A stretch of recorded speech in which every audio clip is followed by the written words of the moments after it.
Okay, hope everybody's doing well on this icky rainy day. Thursday is my usual bins trip, and most of my friends were not there. But I still had a good enough time and found a few things. It was really hard to find stuff. Crowds and crowds of people, and several people there that dig through the exact same stuff. It was kind of funny because I was finding lots of stuff other YouTubers find. YouTuber Cinema Sickness and his friend Chris are always finding He-Man Master of the Universe books and Wuzzle's books, and I found those, but I don't collect that stuff, so I just left it, as cool as that might be. One of the last things I found was this Coca-Cola Valley Bottling Company vintage cap here. A little tad stained there. It looks worse on camera than it is. I'll try to figure out how to clean this so it doesn't get damaged. Everybody's like, wow, you found it? I can't believe. And the reason why I found it is because the clothing, the hard goods, the books, everything that you could ever donate to Goodwill was all mixed in the same bin. And that just gets everybody all crowded together. It's like COVID does not exist anymore. So you just got to pick and choose. This I picked up last week. This is Robert Miles' Dreamland, and there was some sort of confusion because I mentioned the artwork was cut. And there were hundreds, if not thousands, of CDs. And they put them on these little slip covers here.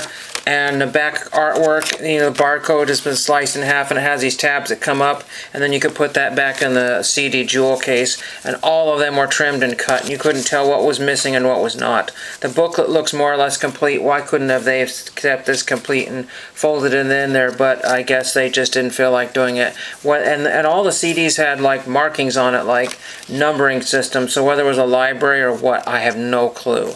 So there is that. That's from last week. Found a few postcards finally, but I cannot use Busch Gardens for California. So mostly they're all Busch Gardens. Busch Gardens, Busch Gardens, Busch Gardens, and some sort of MGM Studios postcard. So as interesting they are, they might come as a care package or something, I have no idea. Or write a thank you on them, or throw them in a box and forget about them for 10 years.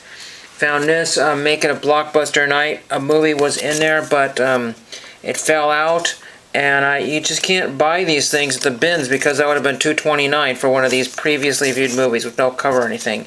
Yes, it's cool. It's got a blockbuster slip, and that's great for decoration purposes and what have you. But $2.29 for this particular disc, just forget about it. It's just a random date, super random.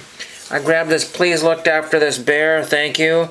Paddington plate, a little scratched, but where are you going to find a plate that isn't scratched? There's stuff on it. But it says, copyright 1983, Eden Toys Incorporated. So I don't know if that's from 83, could be from 87, it could be from 1993. It's got this Silite Incorporated, Chicago, Illinois on the back of it. So well-made looking plate, so I had to grab that. Don't think it was barely even $3 for everything here. I have two kids books here. I was able to get this hardback for kids book price. The Book of Cub Scouting, Boy Scouts of America, and it's I think early 50s edition. And there's some cartoons and comics in there, Den Doings, and there's some more Den Doings. I think I may already have an edition of this. One of my buddies collects every edition of every Scout book ever existed, and I just don't have the room or time to want to do that. Unfortunate, somebody cut out a page there. I do not like books with cut pages, so I'll just double check and see if there's anything else there. I'm not sure why that was cut, because it doesn't look like anything important was on there. Oh, I see.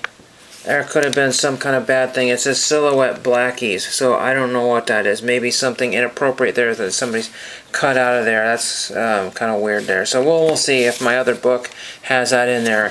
One more thing from the bins, and then we'll go on to the next store.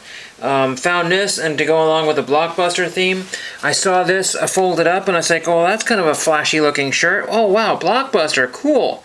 It's in my size, and it says Last Blockbuster on the Planet, Bend, Oregon. The reason why somebody didn't grab it is because it got some damage on South America.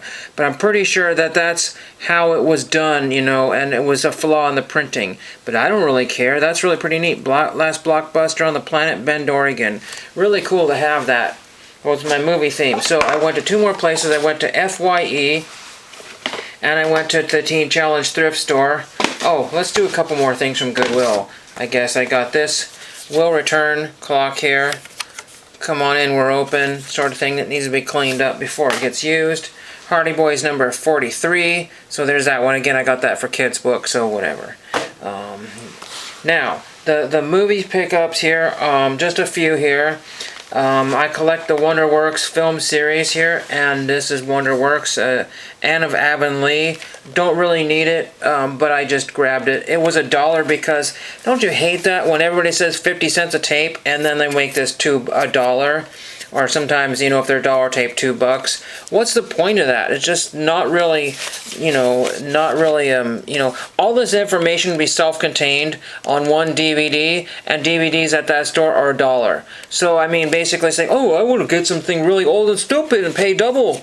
I mean, it's only $1, so I had to have it, you know. I mean, that shipping for that would have been $5 if I had to buy that. Found this really rare movie, Rags to Riches. You know, when you see a movie you've never seen before and it's only 50 cents, grab it. However, this is probably not super rare on the internet, so who knows. Joseph Bologna is in that one. It's a very strange story about this guy adopts 6 girls, so I don't really understand that one there. And it says it's dated in the 60s, but how come everybody looks like the 1980s on the front of the cover there? So I have no idea. But again, 50 cents or whatever. And then this is the weirdest one of them all. Just the synopsis alone had me hooked. No pun intended. This is Claus featuring Down East humor Tim Sample, a hilarious romp along Maine's fabled rocky coast in search of the world's most delectable crustacean. It says, come along with follow okay, let's see. Join in the fun as resident experts explain how to catch, buy, cook, and eat and ship those delectable crustaceans. Take your seat in the crowd. Watch former Senator and Secretary of State Edmund S. Muskie tackle one of his toughest opponents in his attempt to hypnotize a Maine lobster. Enjoy a visit with Olympic marathon gold medalist Joan Benoit Samuelson. So, I mean, just all kind of weird stuff there. And one movie from FYE, I'm already 7.5 minutes.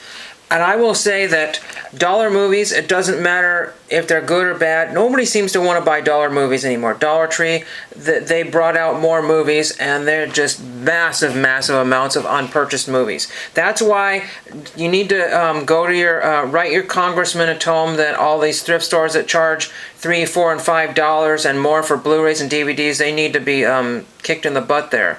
Because, I mean, this was Mr. Nice with Reese Ifans, Chloe Savigny, David Thewlis, and Crispin Glover. I had to get that for Crispin Glover. This was a FYE in the dollar pile.